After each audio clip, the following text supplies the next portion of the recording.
The stagecoach rolled into Silver Creek just after sunrise, its wheels coated in desert dust and its passengers too tired to admire the quiet frontier town. Rancher Nathan Hale waited beside the depot with his hat in his hands, expecting to greet the woman who had answered his advertisement months before. Instead, the first thing he noticed was a young woman standing beside a weathered trunk, struggling to hide her tears. She wasn't looking around with excitement. She wasn't smiling for the curious crowd. She looked like someone wondering whether she had stepped into another trap. Nathan approached slowly. "You must be Miss Eleanor Brooks." She nodded without meeting his eyes. "I am." Before either could say another word, a sharply dressed man stepped between them. "I am Gideon Mercer," he announced with a polished grin. "Owner of Frontier Family Introductions. Miss Brooks has arrived exactly as promised." Nathan studied him carefully. There was something rehearsed about the man's smile. Eleanor held a folded card tightly in one hand. A gust of wind lifted its corner. Nathan caught a glimpse of the printed words. "Always appear cheerful before speaking of difficulties." His heart sank. No honest introduction should begin with instructions like that. "You don't have to pretend," Nathan said quietly. Eleanor looked up in surprise. For a long moment she simply stared at him. Then the tears she had been fighting finally escaped. Mercer's smile disappeared. "Travel has made her emotional," he interrupted quickly. "She'll recover after some rest." Nathan shook his head. "She doesn't owe me a performance." The townspeople exchanged uneasy glances. Mercer lowered his voice. "The agreement requires acceptance today." Nathan answered just as quietly. "Then the agreement can wait." The broker's expression hardened. "A rejected bride still carries expenses." "So does dishonesty," Nathan replied. Nathan turned toward Eleanor. "If you would rather return east, I'll pay your fare. If you'd rather stay in town until you decide what comes next, I'll cover your room. And if you'd like honest work on my ranch instead of marriage, you're welcome there too." Eleanor blinked in disbelief. "No conditions?" "No conditions." For the first time since stepping off the coach, she took a full breath. Nathan's ranch, Pine Ridge, sat a few miles outside Silver Creek. His elderly aunt, Margaret, welcomed Eleanor with warm bread and fresh coffee.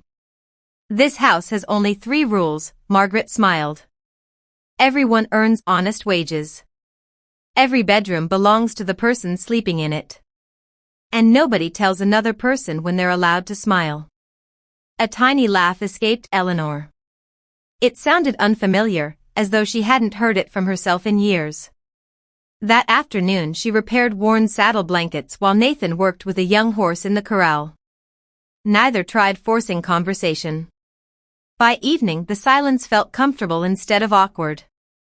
During supper Eleanor finally spoke. "I wrote you 3 personal letters." Nathan looked confused. "I only received one. The others explained who I really am." She swallowed. "I wrote that my father had recently passed away. I wrote that I'm quiet by nature. And I wrote that I hoped you wanted a partner, not someone pretending to be perfect." Nathan leaned back slowly. "I never read any of those." Both realized the same thing at once. Someone had hidden the truth. The following morning Eleanor asked to return to town. "I want to know what happened to my letters." At the depot, the nervous station clerk hesitated when she asked about them. A teenage messenger sweeping the platform froze where he stood. Eleanor noticed several envelopes tucked beneath the counter. One carried her unmistakable blue thread stitched into the corner. "My letters," she whispered. The boy lowered his head. "Mr. Mercer said hopeful stories make better matches. He rewrote many letters. He said lonely ranchers preferred happy promises." The clerk sighed deeply. "I should have stopped him." Eleanor carefully gathered her letters. They belonged to the truth. That evening nearly everyone in Silver Creek gathered inside the community hall. Mercer confidently addressed the crowd. Mr. Hale has failed to honor his agreement. Nathan calmly stepped aside. He wanted Eleanor's voice, not his, to be heard.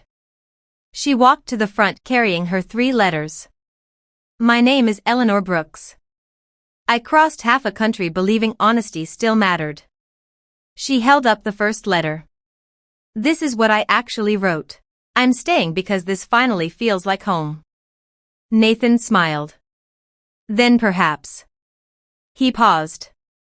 When you're ready, we could begin writing a new story together. She laughed softly. I'd like that. Months later, beneath the cottonwood trees, friends from Silver Creek gathered for a simple wedding. There were no printed rules.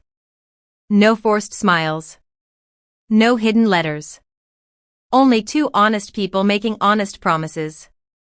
As the sun settled behind the western hills, Eleanor slipped one final blue thread into a fresh envelope addressed to Nathan.